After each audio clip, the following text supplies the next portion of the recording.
Salam müəllimlər, hər vaxtınız xeyirli, uğurlu olsun. Və bu tipli mövzular ki var, mən keçən dərslərdə də sizlə tezarusları keçəndə yadınıza gələrsə, mən keçdiyim dərslərə verdiyim izahlardır ki var idi, birbaşa məzmun xəttlərindən əlaqələndirirdim və fiziki tərbiyənin əhəmiyyəti.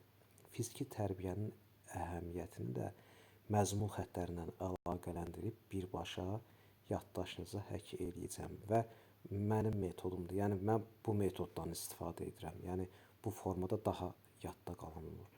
Və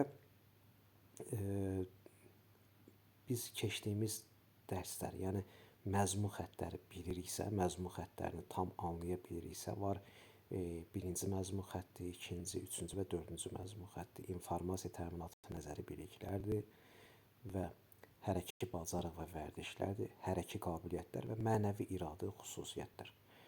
Və fiziki tərbiyənin əhəmiyyəti də birbaşa demək olar ki, məzmun xəttlərindən əlaqəlidir. Bax, diqqətlə qulaq asaq. Fiziki tərbiyənin tərbiyəvi əhəmiyyəti. Bax, tərbiyəvi əhəmiyyəti. Ümumi təhsil məktəblərində fiziki tərbiyənin tədris qarşısına qoyulan əsas məqsədlərdən ən əhəmiyyətlisi öz vətənini,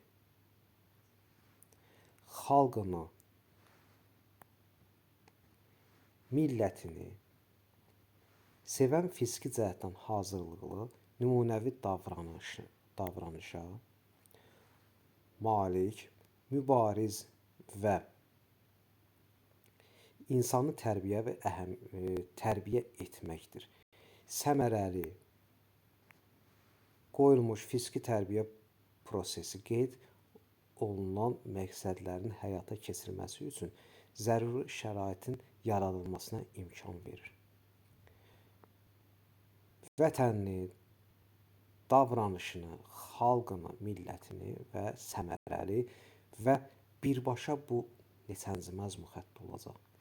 Olacaq dördüncü məzmun xətti. Dördüncü məzmun xətti. Və bizə oxuduğumuz cümlədə 5, 6 açar söz verirsə, dördüncü məzmun xəttindən. Bu olacaq tərbiyəvi və fiziki tərbiyənin tərbiyəvi əhəmiyyəti. Bu birbaşa dördüncü məzmun xəttindən əlaqəlidir. Və fiziki tərbiyənin sağlamlaşdırıcı və inkişaf etdirici əhəmiyyəti. Və biz fiziki tərbiyənin sağlamlaşdırıcı və inkişaf etdirici əhəmiyyətinə harda rast gələ bilərik və neçənci məzmun xətti gələ bilərik? Artıq bilirsiniz ki, söhbət nədən gedir. Bax, diqqətlə qulaq asın. Hərəkət fiziki yükün insanın psixomotor fəaliyyətini formalaşdırması mühüm rol oynayır. Ayrı-ayrı hərəki qabiliyyətlərin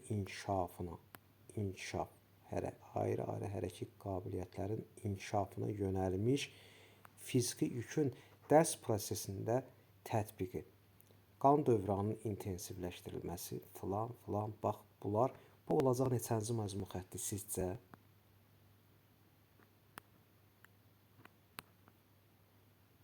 Bu da oldu üçüncü məzmun xətti. Aha.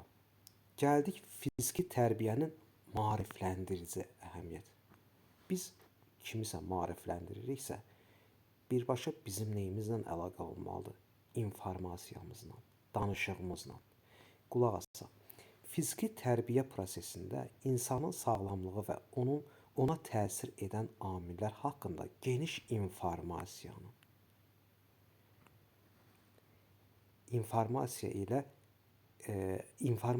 əldə edilməsi, sağlamlığın qorunması, möhkəmləndirilməsi və reabilitasiya üçün hərəkətlərdən və digər vasitələrdən istifadəyə dair biliklərə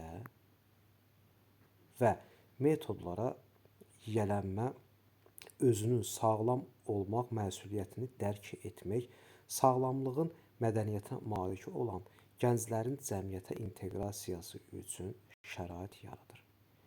Bax, maarifləndirici.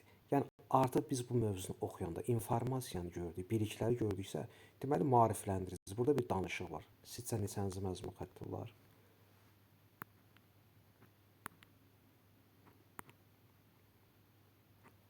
Birinci məzmun xətti. Gələk fiziki tərbiyənin tətbiqi əhəmiyyəti. Bax, fiziki tərbiyənin tərbiyəvi əhəmiyyəti, fiziki tərbiyənin sağlamlaşdırıcı əhəmiyyəti, fiziki tərbiyənin maarifləndirici əhəmiyyəti və fiziki tərbiyənin tətbiqi əhəmiyyəti. Artıq hər şey məlumdur və biz artıq hər şeyi dərk edirik. Deyir, hal-hazırda yüksək fiziki hazırlıq tələb edən peşə sahələri mövcuddur. Orduda ölkənin müdafiəsinə, güc strukturlarına fövqəladə hallarda xilas etmə xidməti və belə fəaliyyət sahələrinə aiddir. Qeyd olunan fiziki hazırlığın əsası isə insanın fiziki inkişafının daha intensiv dövründə təsadüf edən ümumi təhsil məktəblərində fiziki tərbiyə prosesinə qoyulan həyata əhəmiyyət kəsb edən bacarıq, vərdişlərin formalaşdırılması, fiziki hazırlığın artırılması, həyatda rast gəlmək olar. Bax, bu artıq olacaq. Bax, burada bir nə var? Bu tətbiqdə, fiziki tərbiyənin tətbiqi əhəmiyyətində birbaşa iş görmə var, icra bacarığı var, iş görür. Bax, fövqəladadır. Nə biz şagirdi hələ formada yetişdirməliyik ki, o vətənpərvər olmalıdır, bir icra etməsi olmalıdır. Bu da olacaq neçənci məzmun xətti müəllimlər? Birbaşa ikinci məzmun xətti. Və tətbiqi neyin açar sözüdür? İkinci məzmun xəttinin açar sözüdür. Və gəlirik fiziki tərbiyənin reabilitasiya əhəmiyyətli. Bax, buna baxaq. Fiziki tərbiyə reabilitasiya əhəmiyyəti. Ümumi təhsil məktəblərində fiziki hazırlıq səviyyəsinə asılı olaraq hazırlıq və xüsusi qruplara aid, bax, xüsusi